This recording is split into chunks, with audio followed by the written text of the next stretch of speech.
नमस्कार, आप देख रहे हैं अंग न्यूज रफ्तार और मैं हूं सत्यपाल सिंह। राजद के 30वें स्थापना दिवस के अवसर पर भागलपुर के हबीबपुर स्थित जिला प्रधान कार्यालय में भव्य समारोह का आयोजन किया गया। राष्ट्रीय जनता दल भागलपुर के बैनर तले आयोजित इस कार्यक्रम की शुरुआत केक काट कर की गई। इस मौके पर कार्यकर्ताओं और नेताओं ने एक दूसरे को स्थापना दिवस की बधाई दी तथा मजबूती के लिए संगठन विस्तार का संकल्प लिया। कार्यक्रम में बड़ी संख्या में राजद कार्यकर्ता, पदाधिकारी और समर्थक मौजूद रहे। पूरे कार्यालय परिसर को पार्टी के झंडे, बैनर और पोस्टरों से आकर्षक ढंग से सजाया गया था।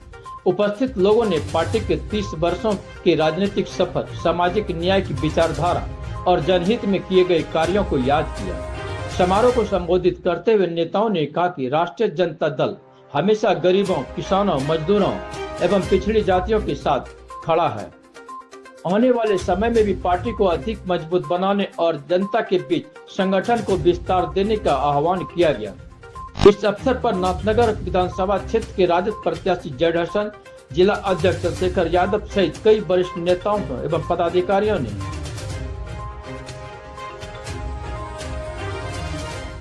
सबसे पहले आज इस 30वां राष्ट्रीय जनता दल के स्थापना दिवस में हमारे अभिभावक, हमारे गार्जियन, मुख्य अतिथि जयप्रकाश बाबू का स्वागत करते हुए तमाम साथियों का मैं स्वागत करता हूं, राष्ट्रीय जनता दल के नेताओं का। और आज के इस शुभ दिन पर हमारे राष्ट्रीय जनता दल के सुप्रीमो लालू प्रसाद यादव ने अपने अभिभाषण में कहा था कि हम लड़े हैं और लड़ते रहेंगे। और जैसा हमारे आदरणीय नेता तेजस्वी यादव जी ने कहा कि हम गरीब, वंचित, शोषित, अल्पसंख्यक तमाम लोगों के अधिकार के लिए राष्ट्रीय जनता दल जिस मजबूती के साथ चल रहा है वो लड़ेगा और संगठन को हम मजबूत। मौलाना चक की रहने वाली एक युवती की संदिग्ध मौत से भागलपुर में सनसनी फैल गई। जानकारी देते हुए परिजनों ने कहा कि मृतका नाजिया सैंडिस कंपाउंड टहलने के लिए घर से निकली थी।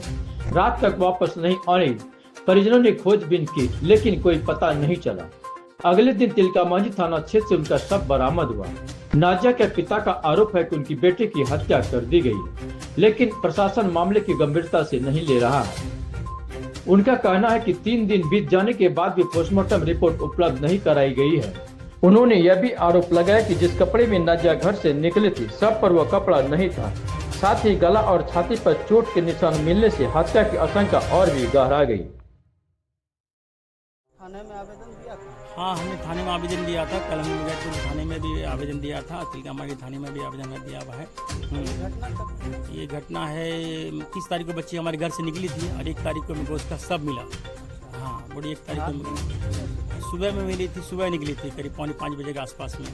हाँ, उस पर निकली थी, हमारे घर से निकली और उसके बाद देखने के बाद हम लोगों ने उसका मैंने इंतजार किया, हुआ आई नहीं। उसके बाद हम लोग रात भर उसका इंतजार किया, खोजा, बहुत मिली नहीं। उसके सुबह में हमको मोबाइल के जरिए मतलब हम लोग वहाँ तक से पहुँचे और हम लोग को सर हॉस्पिटल में उसका बॉडी मिला। तिलकामांझी थाना प्रभारी ये कहना था कि ये है ना एसपी ऑफिस से बोले सर्किट हाउस के गेट के सामने ये टहल रही थी, वो गिर गई और हम लोग पानी वगैरह पिलाया। उसके बाद इसको हॉस्पिटल लेके गए तो वहाँ इसने दम तोड़ दिया।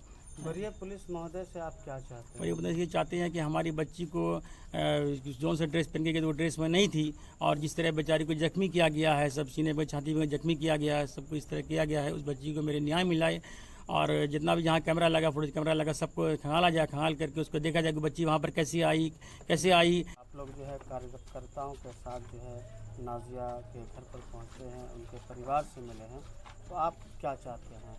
आप नाजिया बिटिया के पिता से सुनने पे पता चला कि निश्चित रूप से ये हत्या है और हम लोग अपने सीनियर एसपी से और जिला प्रशासन से, साथ में सरकार से गुहार लगाएंगे कि इसकी निष्पक्ष जांच हो और जांच जल्द से जल्द पूरा किया जाए ताकि हमारी नाजिया बिटिया को इंसाफ मिल सके। ये तो पहली घटनाएं हैं नहीं, अब तो हम लोग इतना भाव विह्वल हो जाते हैं जिस तरह से हमारी बेटियों के साथ आए दिन सरकार की विफलता के वजह से जो चीज़ें आप लोग देख रहे हैं वो घोर निंदनीय है और बहुत भावना के साथ बोल रहा हूँ। कब इस तरह के घटना के जगह पे जाने के पहले हृदय कल्पित हो जाता है और हम सरकार से भी गुहार लगाएंगे कि जल्दी से जल्दी हमारी नजिया बिटिया को इंसाफ मिले और उसका निष्पक्ष जांच करते हुए समाज के सामने रख दिया जाए कि हकीकत क्या है। परिचय सर। मैं क्षेत्र मानवता एक बार फिर हुई शर्मसार। सबौर थाना क्षेत्र के सरदो पंचायत की बड़ी सरदो नपटोलिया में सड़क किनारे एक नवजात शिशु मिला। शिशु को मशारी में लपेटकर फेंक दिया गया था। कुत्ते के भौंकने और बच्चों की रोने की आवाज सुनकर ग्रामीण मौके पर जमा हो गए। ग्रामीणों ने तत्काल इसकी सूचना सबौर थाना पुलिस को दी। सूचना मिलते ही सबौर थाना पुलिस और 112 की टीम घटनास्थल पर पहुंची और जांच शुरू की। ग्रामीणों ने पुलिस को बताया कि उन्होंने कुत्ते को लगातार भौंकने और नवजात की रोने की आवाज सुनी, जिसके बाद मौके पर जाकर देखा गया तो शिशु को मच्छरदानी में लपेटकर फेंका गया था। शुरुआती पूछताछ में किसी अज्ञात महिला द्वारा शिशु को फेंके जाने की आशंका जताई गई है।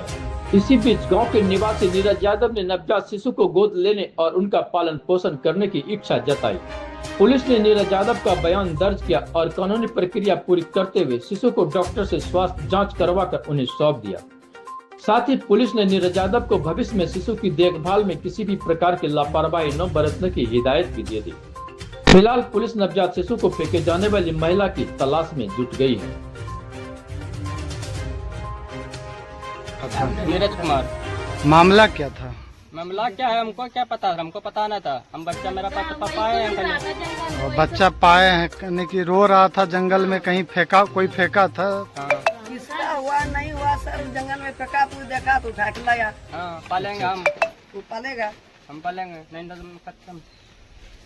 अपना परिचय दीजिए। परिचय। आकांक्षी प्रखंड पीरपैती की शैक्षिक व्यवस्था की सोशल ऑडिट जुलाई के प्रथम सप्ताह से शुरू होगा, जिसको लेकर जिला शिक्षा विभाग ने तैयारियां तेज कर दी है। सिरमारी स्थित उच्च विद्यालय में प्रखंड के 190 विद्यालयों के प्रधानाध्यापकों के साथ बैठक आयोजित की गई, जिसमें सोशल ऑडिटर सीमा बेगम ने ऑडिट की प्रक्रिया एवं आवश्यक दिशा निर्देश देते हुए कहा कि आकांक्षी प्रखंड कार्यक्रम के तहत शिक्षा व्यवस्था का मूल्यांकन किया जाएगा। शैक्षणिक व्यवस्था के लिए प्रखंड को 30 अंकों का वेटेज निर्धारित है। इसी को ध्यान में रखते हुए शिक्षा विभाग सरकारी विद्यालयों की गुणवत्ता में सुधार के लगातार प्रयास कर रहा है। उन्होंने बताया कि पीरपैती प्रखंड के सभी 190 विद्यालयों का सोशल ऑडिट 6 जुलाई से शुरू होगा।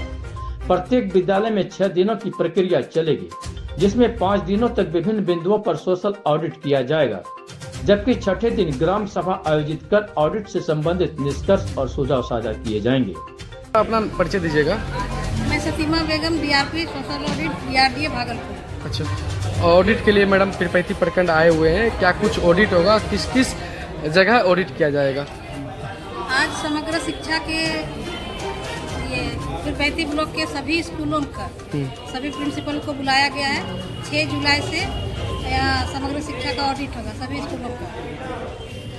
ऑडिट में मैम क्या कुछ जनता को फायदा पहुंचेगा या आप लोग क्या कुछ कीजिएगा? देखिए, इसमें स्कूल का ऑडिट होगा। इसमें स्कूल में समग्र शिक्षा के तहत जितनी भी योजनाएं चली है उसका ये जांच किया जाएगा, अवलोकन किया जाएगा। हाँ, अवलोकन किया जाएगा हमारी सोशल ऑडिट टीम के द्वारा। और सोशल ऑडिट एक फैक्ट फाइंडिंग ये प्रक्रिया है, किसी को सजा देना या दंड देना सोशल ऑडिट का